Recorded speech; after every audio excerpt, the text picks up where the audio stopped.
with a phone in his hand and with no buttons. Something like this. It was crazier for that time. How can there be a phone without any buttons? Some even said, probably laughed, will we type on the screens? No. Today, try finding a phone with buttons. you know. So I think thing about crazy ideas is how soon they can become normal. That's what I want to talk about today. That how crazy ideas and how few brave people can make every crazy idea probably an inevitable reality we can all live in. Let me give you some more examples and probably set the tone for how crazy ideas are not as crazy as you think it is. Let's talk about Airbnb. Who would have thought we will actually let people stay in our house, in our home? Crazy, isn't it? Tesla, I think I'm pretty sure when it would have started, people would have said electric cars are for golf courses and not for highways.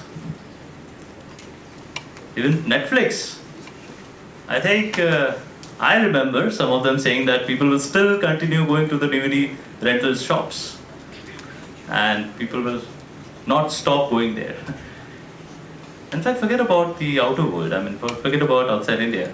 Let's talk about digital adoption. 10 years ago, I think none of us would have thought every hawker, every vendor you talk to probably will have digital payments. In fact, a lot of the guys who were learned had laughed upon this idea that there will be digital adoption which will be so prudent in India.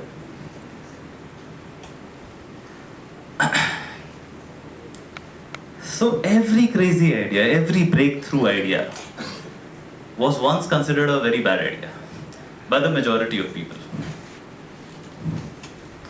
Don't think that every bad idea is a good idea. But need not be, if the majority saying it's a bad idea, need not be a bad idea. That's what I'm trying to say. So when I started my journey, in fact when I started thinking about leadership, it was way too different than what it is today. So when I was pretty young and I used to think how leadership would look like, I thought it would look like that I'm coming up with innovative ideas, sitting in a room, conference room with 20 people, brainstorming some wild ideas, and coming up with something innovative. That's what I thought. But when I started the leadership journey, started building teams, I realized and I learned that the real magic isn't in thinking differently. It's not. It's actually finding people who dare differently, who believe in the thoughts, who are ready to kind of fight it out with you, until they make it a reality. In fact, sometimes they are ready to even look like a fool, almost all the time. I'll give you a couple of examples in my team only. So there was a young analyst, she joined us, and she was pretty young, like 22 or something. And she thought the way we are doing is pretty rudimentary.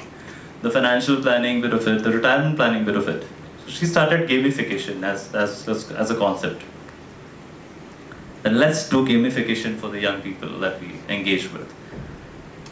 A lot of the colleagues actually came up to her and said, finance should be taken a little bit seriously. It's a serious job. She continued. She started doing some prototypes, in her free time. 6 months later, believe you me, that was the gamification of financial planning was the most effective tool to engage with the young minds that we were getting as clients. There's another lady who joined us from a very, very good family, an affluent family. She used to walk in with a, I think, BMW 7 Series. And she joined us as an acquisition manager. Okay, her father was my client, so he said, she should be trained well. So I was like, okay, let's start with acquisition. How do you acquire HNI, UHNI clients? She was hardly aware about the products. So an acquisition manager, it happens that you try and fix up a call for a senior RMs, and then they go meet the client and probably get them on board. So usually there are some expectations that the senior managers or the senior private bankers have, that probably some products would have been pitched already to the client, so that when they go, they have an easier chance of getting the client on board. So this lady obviously was new, wanted to learn about financial products, but it was difficult. It isn't easy. She started talking about, so she had an advantage of knowing or probably traveling the world. So she started talking about people who were traveling, people who were kind of planning their retirement holidays or their holidays in general. She used to give them options.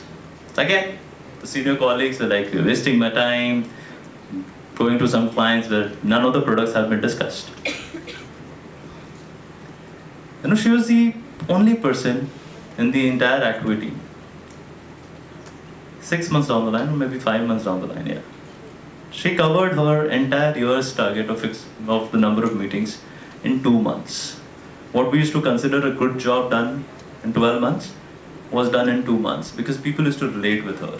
She used to go out of the way, find some deals for them, and travel related stuff, which was completely unrelated to what wealth management is all about. And she built pretty good rapport with the clients than most of the other clients. And today, she's herself a private banker within 3.5, 4 years of the journey. So crazy.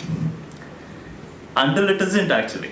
So, people will start calling things crazy till the time they don't understand how it can relate. So I feel people who dare differently, people who are strong believers, are the ones who can actually make a change. And that's where actually most leaders go wrong. Even I did. I gave my example that, I thought I'll be an innovator, I'll find people who are innovators. But you don't need innovators. What you need is actually believers. And believers aren't just creatives. They are actually relentless. They will, fight it out with you, as I said earlier, and would want to pursue the dream. And everyone actually has already moved on. Everyone actually thinks that this idea isn't workable anymore. But they'll keep at it and keep delivering it. And that's what I think most leaders need when they identify a team, or they are trying to build a team. And that's how you actually make a team which can dream bigger and probably achieve what we intend to achieve.